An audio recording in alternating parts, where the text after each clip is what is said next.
Episode 9 chapter 14 तेरे मेरे दरमियां।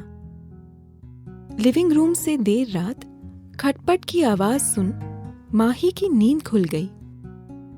माही अपनी हल्की आंखें खोलकर बिस्तर से नीचे उतरी। अपना चप्पल ढूंढने के बाद उसने दरवाजे की कुंडी खोली। ड्राइंग रूम की लाइट्स जली हुई थी। बनी की नींद न खुले इसलिए रूम से बाहर जाते वक्त उसने दरवाजा हल्का सटा दिया। ड्राइंग रूम में उसने देखा कि विक्रम बेचैन है। वो जग से ग्लास में पानी डालने की कोशिश कर रहा है और एक हाथ से अपना पेट दबा रहा है। उसने जल्दी से विक्रम के हाथ से जग लिया। उसने पानी का ग्लास विक्रम को देते हुए पूछा, क्या हुआ आपको? आप ठीक हो ना? उसके चेहरे पर विक्रम के लिए फिक्र साफ झलक रही थी।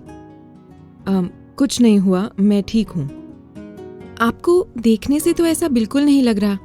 पेट दर्द हो रहा है क्या? विक्रम ने कोई जवाब नहीं दिया। वो विक्रम को सहारा देते हुए सोफे पर बैठाने लगी। तभी माही का पैर फिसल गया। वो विक्रम की गोद में गिर गई।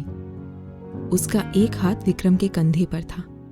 बहुत करीब होने की वजह से उन दोनों की सांसें टकराने लगी। जब उसकी नजर विक्रम से मिली तो उसके दिल में अजीब सी हलचल होने लगी। माही वहां से खुद को संभालते हुए उठी और विक्रम को एक पेन किलर दिया। उसने बालकनी का दरवाजा खोला और बाहर चली गई। बारिश बंद हो गई थी। चांद ने फिर से अपनी चांदनी बिखेरकर आसमान को रोशन कर दिया था। वो विक्रम का हाल जानने के लिए मुड़ी, तभी विक्रम उसके बगल में आकर खड़ा हो गया।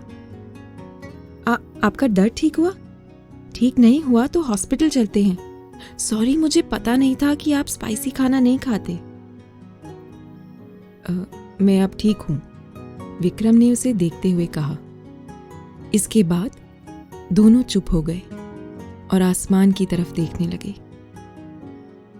माही ने विक्रम की तरफ देखा और उसका दिल धड़कने लगा।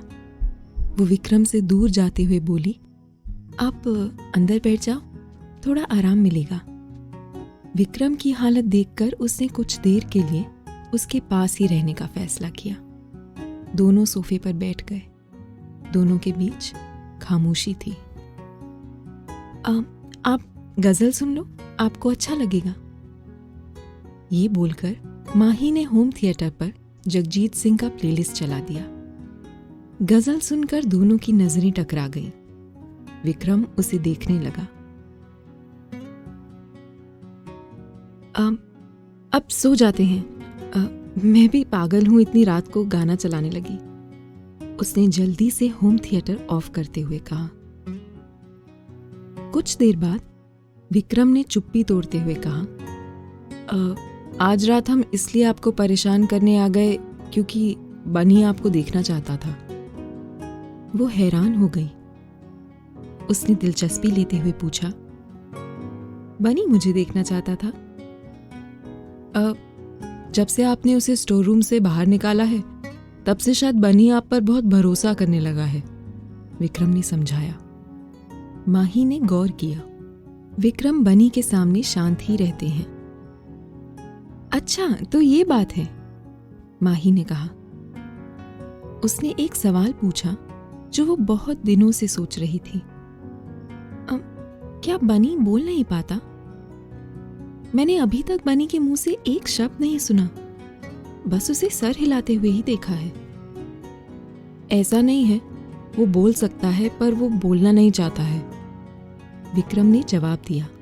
तो क्या ये कोई दिमाग की बीमारी है? उसने पूछा।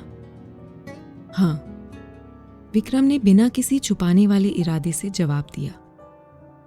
माही को इसके पीछे की वजह पूछने की हिम्मत नहीं हुई। मिस माही, विक्रम ने उसे घूरते हुए कहा। हाँ? वो भी उसकी आंखों में कहीं खो सी गई। क्या हम पहले कहीं मिले हैं? विक्रम ने पूछा। अगर ये सवाल किसी और ने किया होता तो उसे लगता कि वो फ्लर्ट कर रहा है, पर विक्रम ने बहुत मासूमियत से ये सवाल पूछा। उसकी आंखों में सच्चाई नजर आ रही थी। मुझे नहीं लगता, उसने बिना सोचे फट से जवाब दिया। वो कहाँ एक स्ट्रगलिंग एक्ट्रेस और विक्रम एक टॉप क्लास बिजनेसमैन, दोनों का मिलना लगभग नामुमकिन था। कोई बात नहीं, बस ऐसे ही पूछा, बोलकर विक्रम चुप हो गया। विक्रम उसके बहुत करीब बैठा था, जिससे कभी कभी उन दोनों की बाहें टकरा जाती थी। आपको आर्ट एंड क्राफ्ट वाली चीजें पसंद हैं? विक्रम रूम की तरफ नजर घुमाते हुए बोला। बहुत ज्यादा, उसने मुस्कुराते हुए कहा। उसे विक्रम की बातें अच्छी लग रही थी। अगर इस नशीली रात में इसी तरह की बातें जारी रहीं तो जरूर कुछ ऐसा हो जाएगा जो नहीं होना चाहिए। माही मन ही मन घबराने लगी। मिस्टर विक्रम, अब आप ठीक हैं, इसलिए मैं बेडरूम में जा रही हूं, उसने कहा। इतनी जल्दी क्या है, बैठो ना, विक्रम ने धीरे से कहा। नहीं, कोई जल्दी नहीं है। उसे विक्रम का इतनी नरमी से बात करना अजीब लगा। इतनी रात में वो दोनों अकेले थे। बनी भी था, पर वो सो चुका था। अब ऐसे में जब विक्रम ने उसे रुकने बोला तो वो थोड़ा अनकंफर्टेबल हो गई, पर विक्रम को ऑकवर्ड फील ना हो इसलिए उसने अपनी फीलिंग्स को जाहिर नहीं होने दिया। वो वहां चुपचाप बैठ गई। विक्रम ने कहा, तुम्हें मुझसे डर लगता है क्या? माही ने कहा, आप एक स्टार पर्सनालिटी हैं, आपसे तो आम लोग डरते ही होंगे। विक्रम ने कहा, अच्छा, तो दूसरे लोग मुझसे डरते हैं इसलिए तुम भी मुझसे डरती हो? अगर ऐसा ही है तो फिर ज्यादातर लड़कियां मुझसे शादी करना चाहती हैं। तुम मुझसे शादी क्यों नहीं करना चाहती? विक्रम की शादी वाली बात से वो घबरा गई। उसे लगा था विक्रम अब इस बात को भूल चुके होंगे। अब आज वो इस सवाल से कैसे बचेगी, वो सोचने लगी। माही ने कहा, इससे पहले कि मैं आपके सवाल का जवाब दूं, क्या मैं आपसे कुछ पूछ सकती हूं? हाँ, पूछो, क्या पूछना है? विक्रम उसके और करीब आते हुए बोला। मैं ही क्यों? इसलिए क्योंकि बनी मुझ पर भरोसा करता है। बनी अभी बच्चा है, बच्चों को तो कोई भी पसंद आ जाता है। और रही बात उसकी बीमारी की, तो आपको थोड़ा इंतजार करना चाहिए, वो ठीक हो जाएगा। वो विक्रम की नजरों से नजरें मिलाते हुए बोली। आपने बनी की जान बचाई। आपकी ये बात मुझे बहुत बहुत अच्छी लगी, बस इसलिए मैंने आपको शादी के लिए प्रपोज किया। विक्रम ने बहुत मासूमियत से कहा। उसने विक्रम के कंधे पर हाथ रखते हुए कहा, मैं आपके फैसले की तारीफ करती हूं, पर मैं आपसे शादी नहीं कर सकती। विक्रम को ये बात अच्छी नहीं लगी। उसने माही का हाथ झटकते हुए कहा, आखिर तुम मुझसे शादी क्यों नहीं करना चाहती? कितने अफसोस की बात है, आप महज एक एहसान के रूप में शादी के रिश्तों को जोड़ना चाहते हैं। और मुझे तो ये भी नहीं पता कि बनी की माँ कहाँ है। बनी एक गलती था। मुझे तो ये तक नहीं पता कि उसकी माँ कौन है, विक्रम ने कहा। विक्रम का ऐसा बोलना उसे अच्छा नहीं लगा। आप इसलिए मुझसे शादी नहीं करना चाहती क्योंकि मेरा पहले से एक बेटा है? विक्रम ने अचानक पूछा। उसने एक गहरी सांस ली और शांत होकर कहा, मिस्टर विक्रम, शादी एक खेल नहीं है।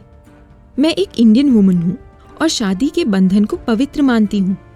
मैं शादी के नाम पर सौदा नहीं कर सकती। शादी के लिए हमें एटलीस्ट एक दूसरे के बारे में सब पता होना चाहिए। क्या आप जानते हैं कि मैं किस तरह की लड़की हूं? क्या आपको मेरा पास्ट पता है?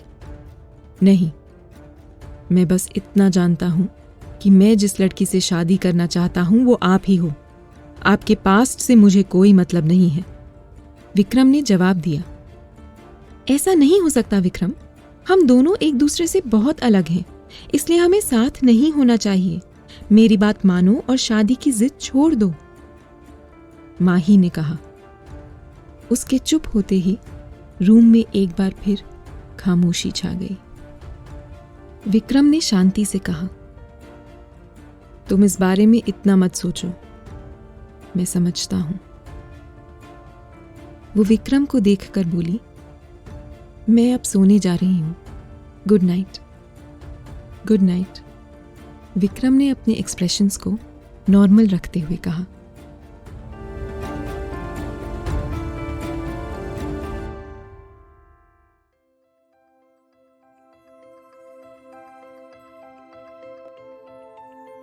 यहाँ बस इतना ही। आगे की कहानी जानने के लिए सब्सक्राइब करें पॉकेट एफएम चैनल को और बेल आइकन क्लिक करके अगले एपिसोड का नोटिफिकेशन पाएं। लेकिन आप सारे एपिसोड अभी सुनना चाहते हैं तो डाउनलोड करें हमारा pocket FM app. Link description में है, जहां आप पाएंगे इस शो के सारे एपिसोड्स और साथ ही इसके जैसे और भी बेहतरीन शो। तो देर किस बात की, अभी डाउनलोड करें पॉकेट एफएम ऐप।